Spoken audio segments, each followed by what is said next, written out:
What's going on, y'all? Welcome back to Marshall Time, the first episode of 2024. Welcome to a new year, bro. How's it going? What's going on, bro? Happy New Year. How you doing? I'm good. I'm good. Look, this is a fun time. Wild card weekend, obviously, in the NFL. I know we talk a lot about the NBA, but this weekend for football fans, if you got teams in this race called the playoffs, a lot to look forward to. And we want to go, division by division, NFC and AFC, look at these matchups and see what stands out to us. Also, with the end of the year and the playoffs, it's always the head coaching situation, the carousel, right? Monday after that final Sunday is always changes. So a lot to be talked about for a lot of these franchises that are in the market for a new head coach. 7 new jobs now. We just saw that Seattle, Pete Carroll stepping away from his duties as head coach. He still, I believe, is going to have a role with that team, but he is no longer the coach of the Seahawks. Pete Carroll is not. So that makes one, two, three, four, five, six, seven head coaching openings, and maybe eight. If yeah, who knows what New England is doing? We'll talk about that too. But first, let's get into these matchups. Wild card weekend in the NFC. Packers at Cowboys Sunday, Rams at Lions Sunday, Eagles at Bucks Monday. We got a special interest in that one. In the AFC, Browns at Texans Saturday, Dolphins at Chiefs Saturday, and Steelers at the Bills on Sunday. So looking at these matchups, what's standing out to you? What are some storylines and just your overall viewpoint on these playoffs right now? Man, the NFL, they did a good job with the script this year. The With the script, script is real. The script is scripting. real. The script is real because there's a lot of reunions going on. We got Tyreek Hill going against his former team. Mhm. Stafford going back to Detroit. We got McCarthy coaching against the Packers. Gonna be a lot of interesting things going on. The biggest matchup to me is definitely going to be that Rams and Lions game, just because it's the first Lions home playoff game in like 30 years, I believe. We know about the trade between the quarterbacks, Jared Goff or Matthew Stafford. Stafford won a bowl, with the Rams. Goff hasn't won a bowl with the Lions yet, but he's helped them, get back to the playoffs and get back to being, a prominent team in the league. So that's going to be an interesting matchup, man. I'm curious to see how the crowd is going to treat Stafford because it's not like Stafford was like a hated quarterback there in Detroit. Like the general overall perspective on him is that the Lions fans liked him. So, I'm sure during the game or before the game they'll give him his ovation, but I'm curious to see how it's going to go during the game. I know Detroit can be a tough city, especially from a sports perspective, and this is the first time being back in a position like this in some time. You know what I mean? So they definitely, I know the crowd's going to be into it, but I think personally it's going to be a game that comes down to the wire, but. I think the Rams are going to pull it out. I'm just going with the better quarterback. They're playing great football right now. They have two great receivers. The defense has been playing a little bit better. And I just think Stafford's going to go in there and do his thing. But you never know, man. It's a game that could go either way. Yeah, I'm looking at these matchups, and as you mentioned it, the script, right? Because obviously Stafford going back to Detroit. Think about this in the AFC. So the highest rated seed in each conference will play the lowest seed, right? So the 49ers have to buy in the NFC. They could possibly play the Packers, right? Or in the AFC, the Ravens have to buy. So let's say, what if the Bills beat the Steelers, Chiefs beat the Dolphins, and then the Browns beat the Texans? Joe Flacco's going to Baltimore. You know what I mean? And the way the Browns are playing, that defense. I'm not saying the Ravens would lose that one, but just that storyline would be amazing right now. Look at these the first round matchups. So honestly, I was thinking this earlier. The way this season has been, there really isn't much separation between these teams, right? We know San Francisco, what they have offensively is pretty lethal, right? Baltimore has proven itself to be the best team in the AFC right now. But Mahomes is still Mahomes, right? Like they can still get off. Josh Allen, the Bills, they've been playing better lately. And so looking at the NFC, would it surprise me if the Rams beat the Lions? No, because once again, Detroit hasn't been in this spot in a while. Jared Goff, I'm not a believer, honestly, in those big moments and having to make plays. He's as inconsistent as they come, right? Um, the Packers at Cowboys. Obviously, the Cowboys are going to get the hype and the attention, but these are the Cowboys we're talking about. There's always that what if scenario when it comes to Dallas, right? Can they actually do it this year? Will they make that next step? Right. And Green Bay is the young team, nothing to lose. You just never know. And so it's fitting that in a year that's been so unpredictable and it's been a lot of mid Like Mason Rudolph is a starting quarterback in the playoffs right now. That just tells you where the NFL is at right now. Joe Flacco is 38 in the playoffs right now, right? And so to me, it's like it's hard to pinpoint any team that I can say I can trust it because even the Eagles with the Bucks, we saw it live in front of our faces. The Eagles losing to the Cardinals, right? And so now the Eagles have to go on the road to face a Tampa Bay team with a Mike Evans at wideout. A Baker Mayfield. I've never been a believer in him, but still, the way the Eagles have been playing, do you really have the utmost confidence that they're going to go in Tampa Bay and win it? I think they will still, but there's still that what if for me when it comes to the Eagles right now. So I still have them beating Tampa Bay, but looking at all these matchups right now, the one matchup, there's two matchups I'm confident in. I'm confident that the Bills will beat the Steelers just off of sheer talent. I don't think Mason Rudolph is going to go into Buffalo and win a playoff. That's just not going to happen. I don't think it's going to happen. And Chiefs and Dolphins, it's going to be cold in Kansas City. I had my doubts about Miami during the regular season. Like when the Eagles played them, I'm like, I want to see them play a grinded out, tough game. Can they do it? I know they're a flashy team, but when it comes down to it, come playoff time, January, when it's cold, how's that offense looking? Is that like is that luxury sports car running in the snow like that? You know what I mean? So the Chiefs, Dolphins, Bills, Steelers are the two matchups that I'm really confident in. Outside of that, I would take the Eagles over the Bucks as well, but still to me, a lot of these matchups are up in the air. Like Browns and Texans, I'm excited to see that one. The young CJ Stroud and the up and coming team versus the Browns, Joe Flacco, his sort of comeback story. So I'm pretty excited. Looking at it right now, who would you say would be your NFC championship matchup and AFC championship matchup?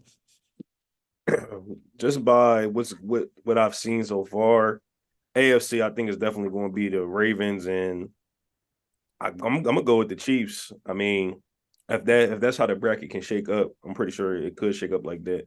I'm gonna go with the Ravens and Chiefs. I know people are doubting the Chiefs, but they get in a home game against the Dolphins, right? Which I think they'll win. It's going to be real cold out there, like you just said. I think they'll win that game against the Dolphins. And then next round, who would they have to play? They would have to play the winner. Well, it depends how the seeding goes. So Yeah, Baltimore would get the lower seed, so it probably play the depends. Bills Yeah, if it goes how it's supposed to. I yeah. believe they play the Bills, and I like them beating the Bills at home. I mean, the Bills could win, but Josh Allen, he's turnover prone, in these big situations. The NFC Championship, I'm not so sure. I mean, I know the Niners will be there, um, but then again, and this is just like I can't put my trust into the Cowboys because it's the Cowboys. I can't put my trust into us right now because we're just playing terrible football. So I don't know who's going to be at second. Like the Rams could go. You know what I mean? We could turn it around and go too. Like if we come out, and make a statement on Monday night, we could turn around and go too. And you know what? The Cowboys might break that mold too. I really can't pick a NFC, the other side of NFC right now. I really can't. So I don't know, man. I just know the Niners will be representing because they just been the most dominant on that side of the conference all year. So we'll see. I like Ravens Chiefs. I think it's set up for them to meet up in the AFC Championship game. And like I said, Patrick Mahomes is still Patrick Mahomes, right? How many times do you have to see before you realize this dude is just he's a quarterback that raises the level of the guys around him, right? And come playoff time, you need your quarterback to do that. And out of all the quarterbacks left in the playoffs right now that are here, Mahomes is number one, right? And I just have to trust it. We saw it last year in the Super Bowl, like we saw it, and so having a hard time going against Mahomes right now to not at least make it that far. NFC, like you said, bro, like San Francisco was consistent in that we know how they're going to beat you. Like you know what's going to happen. Christian McCaffrey, Debo, Brandon Ayuk, George Kittle, and you still can't stop it, right? Like there's just an efficient and consistent and just trustworthy play that San Francisco has, right? And I think looking at the field, the challenges that they would have to face, I don't think they're going to be worried about whoever's left, honestly. You know what I mean? And so as far as that second team, we're pro Eagles over here. So I want to say the Eagles, but I can't see what I saw against Arizona and say, look, I can trust this team. We can talk about Brian Johnson and the offense and the play calling a whole another time, but just based off the energy that I'm seeing from this team, the vibes, just the locker room, something seems off, right? Like I don't want to hear any more talk about we're getting it together, we're putting it together. Like all we have to go off of is what we've seen, and you're losing to teams that are competing for a high draft spot, and it's just not acceptable, right? Your boy Darius Slay, I sent this to you too. He said this apparently on his podcast. Philly fans, your boy is back, so y'all don't need to do no tweeting, no Instagramming, asking me if I'm back. I'm telling y'all right now, from the horse's mouth, Slay is back. We ready to go out there, compete, and catch these dubs. And that's exactly why this team, I've been over it. Like, I don't want to hear anything about what you have to say on your podcast because you've been talking this every week, right? It's the same cliches, same comments, but yet you're getting burned by Kyler Murray and the Cardinals. I don't want to hear it anymore. Go out and do it because Mike Evans is on the other side. If you're not careful, Baker can do it. He will do it to you with Mike Evans. So it is not going to be sweet. And so when it comes to the Eagles at the Bucks, I think they're 3-point favorites right now. I like it. But then again, there's that but. The way what we've seen teams turn around in the playoffs, but I don't know. Something seems off. AJ Brown's not healthy. Like, I just don't trust it. I don't trust it right now. The thing is, as fans, especially Eagles fans, we've seen, good football teams, in the past, decade or so, and we know what it looks like. You know what I mean? Like I could tell when a team is all in with the energy and just Mhm. how they're executing on the field. This last month of football, they just don't look like a team that's executing. And then the real thing is, we haven't played a full game of football all season, and it's hard for me to expect them to do that now in the playoffs. If they do end up doing it, that'd be crazy because that's not something that usually happens in sports. You are who you are throughout the season, like especially in football. Like, I know it's the regular season, but it's only but so many games you have to play, like, and they play once a week. So these guys are giving more effort every game than they would in the NBA. You know what I mean? Um, so I don't know, man. I mean, in order to win, we're gonna have to run the ball, I think. It's supposed to be a rainy game, nasty game. So we're gonna have to run the ball. We ran the ball well against them last time. So hopefully we can do the same. And we just can't turn the ball over, man. That's on Jalen. That's on AJ Brown fumbling the ball on these slants. That's on everybody. So we'll see how it goes. This defense, I've lost all faith in this defense. And that's the main reason why I can't pick us to go too far. This defense is just not it. Like I'm watching it. It doesn't look good. Our D line isn't getting pressure. Getting Slay back is going to be huge. Like I know a lot of people give Slay, flag because of his personality, but say what you want, he's a good corner. He can play. You know what I mean? He hasn't been getting cooked like Bradbury this year. It's only been a couple games where I could say, yeah, he was getting tore up. But other than that, Slay's been great this year. But he had the meniscus surgery or whatever. So it is what it is. But he's back now. I don't know how much it's going to help everybody else, but we'll see. But this defense is just not it. They're not it at Let's all. talk. At this point, we don't want to hear what I got to say. You know what I mean? Like, it's time to perform, right? And when they hired Matt Patricia as the defensive play caller, that's when I know a team is desperate. There are certain coaches okay, wow, that doesn't even make sense, right? Matt Patricia is the answer. And so the talent isn't there, linebacker. The secondary is suspect. And then you say Matt Patricia is the answer. You know what I mean? I can't even blame Sean Desai, right? It's not totally his fault. If you can look at this defensive depth chart, the talent just overall is just not there. Now, for Brian Johnson, that's a you problem. You can't call two Jalen Hurts runs in a wide receiver screen on 3rd and long. That's a you. That's not a personnel. That's a you problem.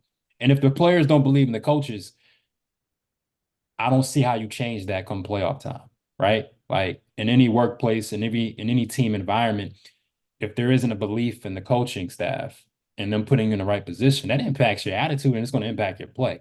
And so that's the one thing I want to look at when it comes to this matchup.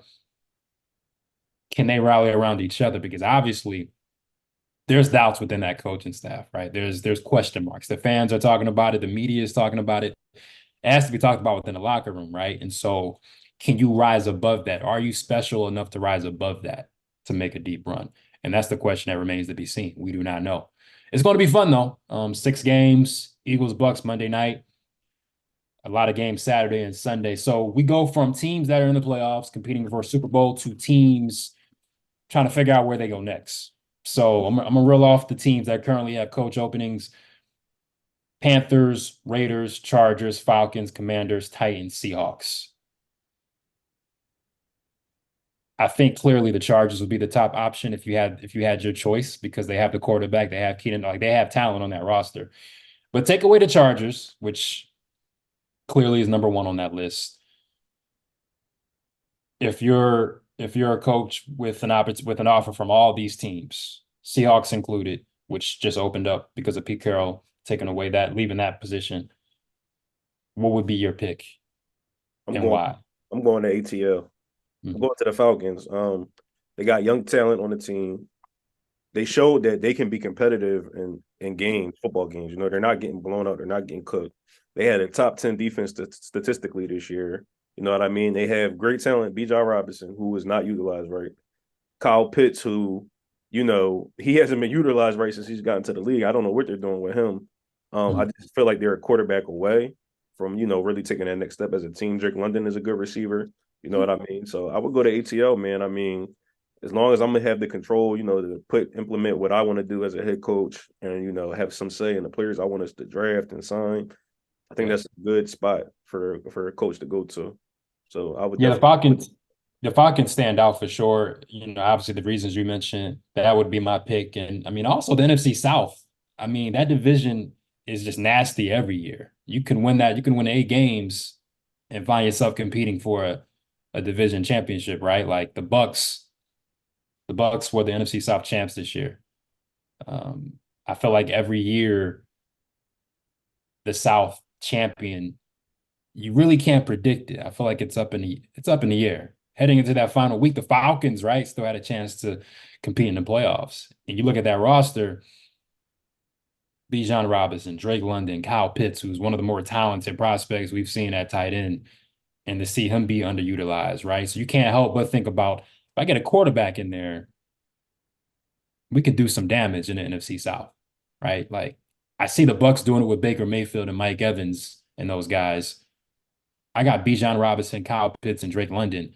I can make something happen, right? And so the Falcons would have to be. Listen, looking at all these all openings, 1, 2, 3, 4, 5, 6, 7. The main issue with most of them is they don't have a quarterback. The Raiders, who's your quarterback? The Falcons, obviously, Desmond Ritter is not it. The Commanders, Sam Howell is not it. The Titans, I don't care what you want to say, whoever's in that quarterback room is not the future, in my opinion. And the Seahawks, Geno Smith is not the future. And so when you're looking at these positions and these teams, it's like I think there I think there is a easy formula when it comes to figuring out how to get back on the right track in the league, right? The coaching matters and the quarterback matters. And then everything else flows from there. And so looking at this year's draft and where these teams are, can the Commanders make that jump, right? They have the second pick.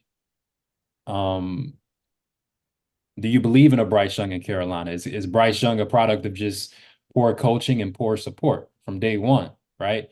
And so I look at some of these opportunities like the Seahawks. Where do the Seahawks go from here? No Pete Carroll. Geno Smith is your quarterback right now. He's 30, he's pushing mid 30s. Are they in rebuild mode?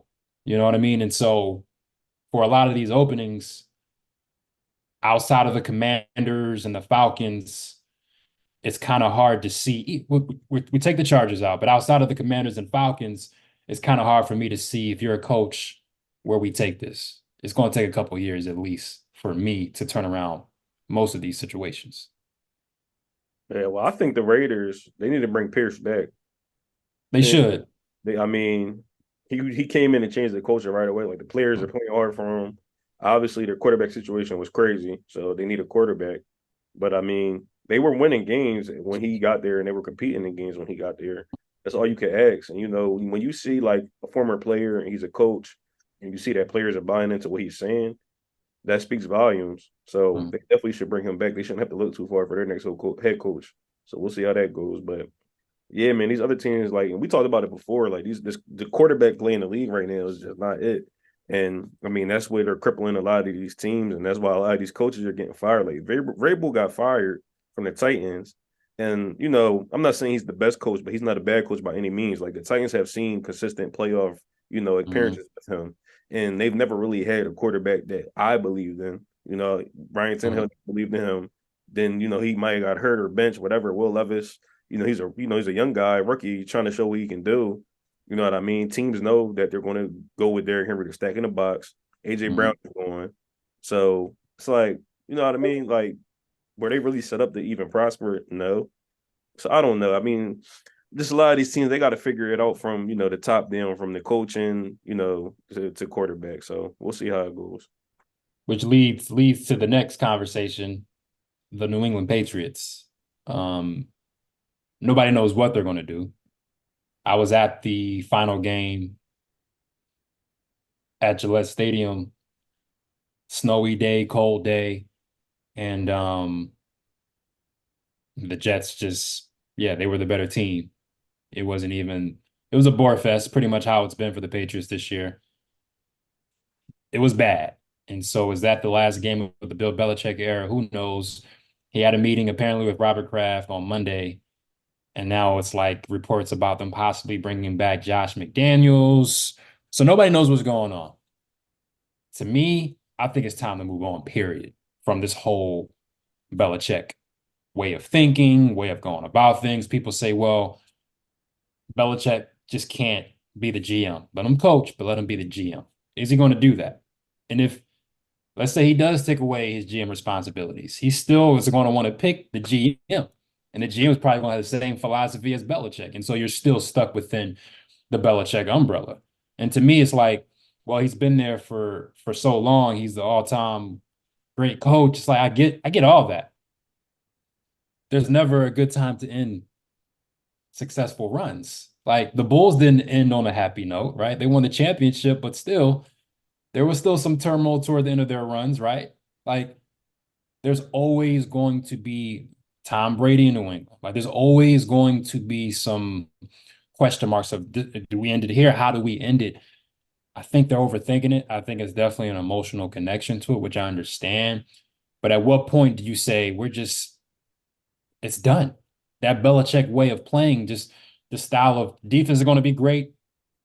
We're going to grind it out offensively, and we're going to win games. It's not working. Like it's done. It's a new way of thinking. It's a new age of NFL.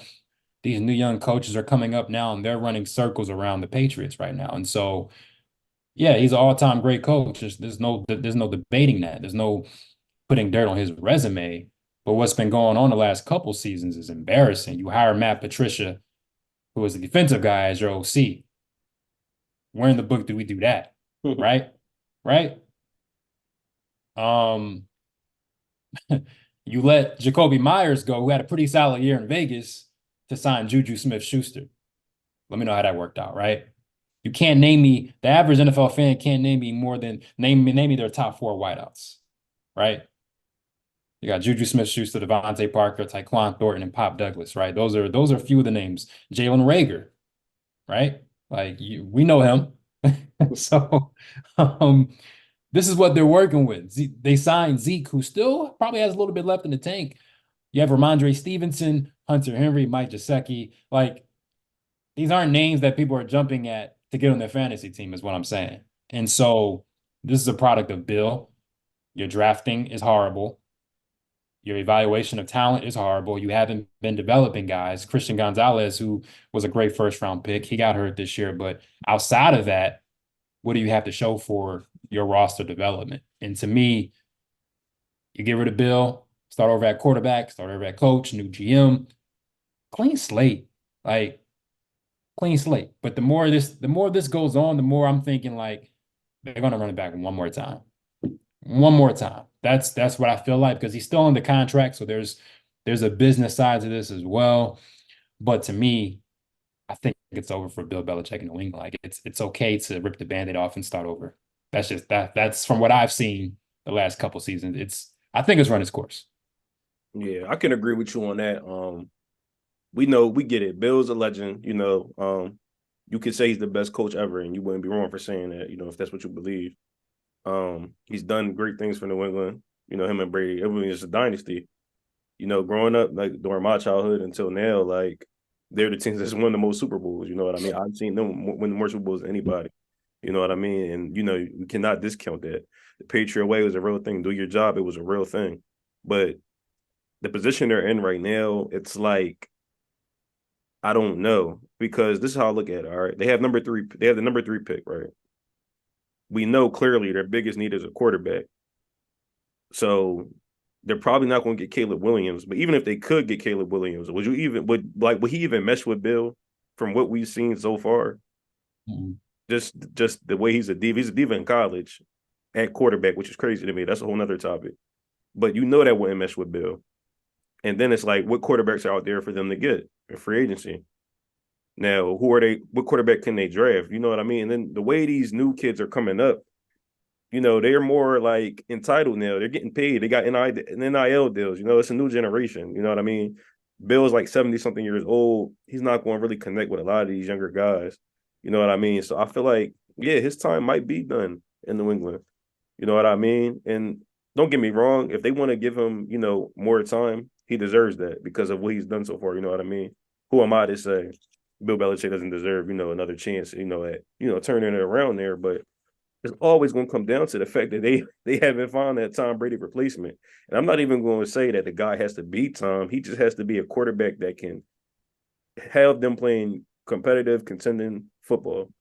Until they find that, it's not going to matter. So I think the time might be up. It's hard to say that because they've had a culture, of success for almost 2 decades. Well, yeah, for a decade and over a decade. So it's like it's hard to move on from that. But they keep going down this same continuous rabbit hole of bad season after bad season after bad season.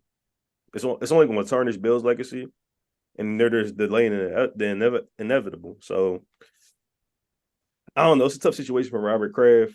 I do think Bill is going to be gone. Um, we already know though if he does leave, he's going to have offers everywhere. He'll He'll go he'll, somewhere. he'll have to be able to go wherever he wants. Yeah, he'll go somewhere Yeah, else. see how it I mean, goes. if there's I just, compensation, I know there's talks about a possible, what could the Pats give like a draft pick for Bill? That's a whole nother situation, too, conversation. But I mean, look, they lost to the Jets 17-3 to close out the year. Trevor Siemian was playing quarterback with the Jets, right? They were playing in the same elements. You scored 3 points, the Jets scored 17 points. You know what I mean? Like the Jets won 7 games. They didn't have a quarterback out there. They were mhm. playing Tim Boyle at one point, right? And so it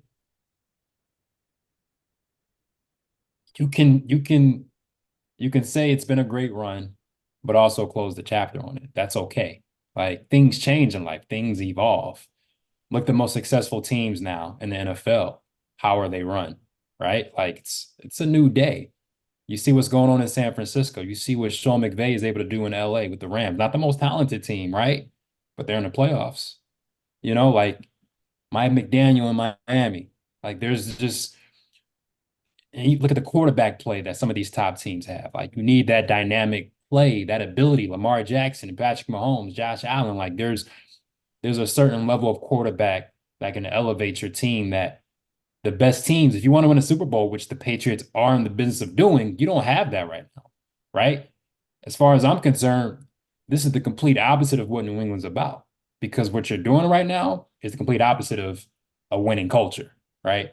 You're making bad personnel decisions on the coaching staff, horrible talent evaluation, horrible development, and just misjudgment on the quarterback situation, right? And so, yeah, you look at the draft, they have the third pick. I think they have to draft the quarterback. Top five picks now: the Bears, Commanders, Pats, Cardinals, Chargers. We can segue to that topic before we end this show. Looking at the top five picks is interesting because obviously Caleb Williams should be the top. He's the top pick. He's the top prospect in this draft, quarterback wise, right? If you're Chicago, what do you do?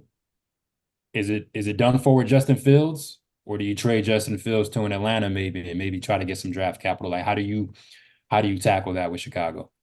And me, I'm not drafting Caleb, and that's just because the way I look at it, Caleb, all right, we know he's real talented, right? But it's too many red flags of his personality to me Mm, from his college time. You know what I mean? From the reports of his dad saying, if he doesn't like the team that has the number one pick, he's not going to the draft. Mhm. Reports of him, not being a great leader in the locker room. The Mhm. whole situation with him like crying and all of that. It's just a lot of red flags. And it's like, if you're going to be my quarterback that's supposed to change my franchise around, you can't be a diva. I need you to be a leader. You know what I mean? Leave Mhm. that to the receivers and everybody else.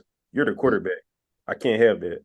And another thing is too, Justin Fields, although he hasn't been the best there, he's shown flashes of talent. Like he showed that he can be a good quarterback in this league. And when they got DJ Moore to the Bears, he improved. So now let's take a look at it. Okay. Let's go get Marvin Harrison. Let's Mhm. draft another piece on defense. And let's see where we're at next year. And let's get an offensive coordinator that's going to help develop Justin too. That's another thing. You draft Caleb Williams, you have to develop him, for the NFL. It's not a safe bet to say he's going to come in and kill the NFL right away. Trevor Lawrence was getting this same hype, and he's been struggling. You know what I mean? He's had some good seasons, but this year he was bad. You know what I mean? Yeah. He's a turnover machine. Same thing could be for Caleb Williams. We do not know. You know what I mean? But Yeah. we know that Justin, we already know for one thing for sure, he's an athletic freak. He can run. He's 6'5". You know what I mean? It's hard to bring him down, and he has a strong arm. We know that. So now let's help him develop as a quarterback, and let's get a crazy talent like Marvin Harrison to pair with DJ Moore. And we saw the Bears defense was good the second half of the season. Like they're not incredibly far off. I drafting a quarterback like Caleb Williams. I'm not saying he's not talented. I'm just not buying into how he carries himself as a leader. You know what I mean? So Yeah. I would It's definitely I'm going with the Marvin Harrison route. it's a tough call. Marvin Harrison, to me, overall prospect, he's my favorite prospect in the draft. Marvin Harrison Jr. Just what he's able to do at his size. We know what his dad did in the league, so he already has that pedigree, and so that's a top talent for sure. So for me, like if you're in a situation like the Commanders or the Patriots, and Caleb Williams is there for some reason, if the Chicago Bears decide that Justin Fields is their guy, to me, if you're a Commanders or Patriots situation, you draft Caleb just because. Be like Sam Howell or Caleb Williams, Mac Yeah, Jones, Bailey Zappi or Caleb Williams. The known, the mid known, we know that's mid versus the electrifying unknown. At least is going to bring excitement, and who knows what it could be, right? It can't be as bad as it is now anyway, right? And so we may as well draft the young prospect who could be special. Who knows? But what we're doing now with Sam Howell and Mac Jones and Bailey Zappi or whoever, it's not getting it done, right? At least you give your fans something to be excited and believe in. This is what I have to watch for. Okay, we may be trash the next couple of years, but at least we got this young quarterback who might show some things, and let's develop it, right? And I made another comment too to a chat group. Outside of Caleb, I wouldn't feel totally comfortable drafting Drake May or Jaden Daniels, to be honest with you. right. Um, because it really doesn't matter if the coaching is bad and the offensive line is bad, right?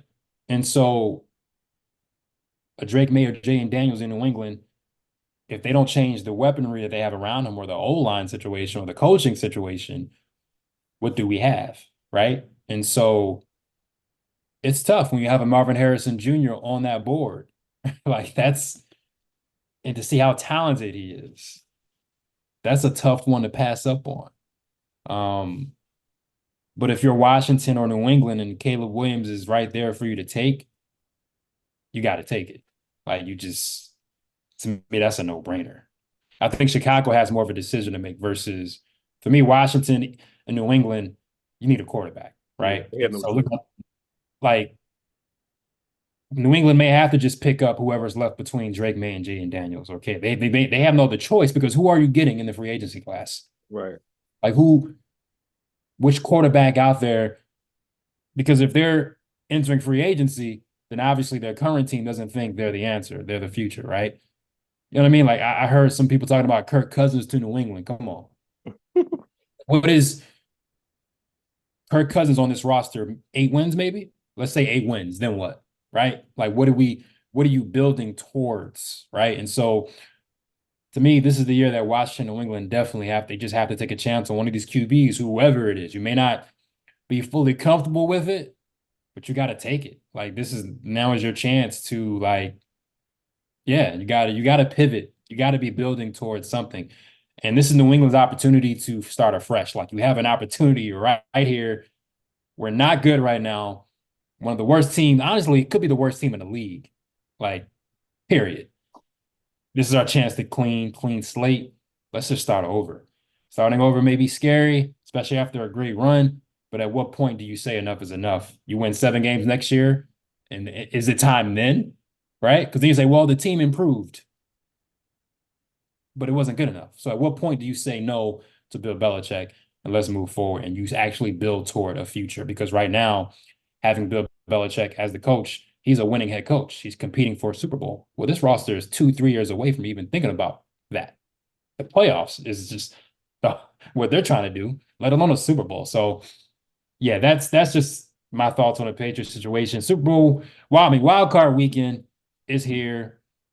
Best wishes to your teams. Say a prayer for the Eagles because they need it going into Tampa Bay.